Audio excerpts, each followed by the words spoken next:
મોરબીની એક સિરામિક કંપનીમાં રાસાયણિક આપત્તિ જેવી આકસ્મિક પરિસ્થિતિને કેવી રીતે કાબૂમાં લેવી તે માટે જિલ્લા વહીવટીતંત્ર અને એનડીઆરએફ દ્વારા વિશાળ સ્તરે મોક એક્સરસાઇઝ યોજાઈ હતી।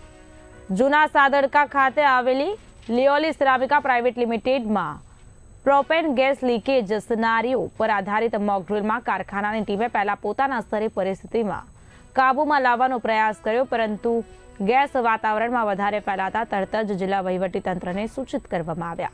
કંટ્રોલ રૂમ તરફથી તમામ સરકારી એજન્સીઓને એલર્ટ કર્યા બાદ એનડીઆરએફની વિશેષ ટીમ ઘટના સ્થળે પહોંચીને ગેસ લીકેજને કાબૂમાં લેવા કામગીરી કરી।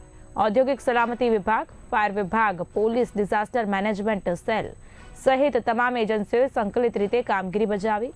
મોક ડ્રીલ પૂર્ણ થયા બાદ મોરબી પ્રાંત અધિકારી પ્રવીણસિંહ જેટાવતે તમામ ટીમોને અભિનંદન પાઠવ્યા અને આવી આપત્તિમાં સંયમ, દૃઢતા અને સંકલિત કામગીરીની મહત્તા સમજાવી હતી।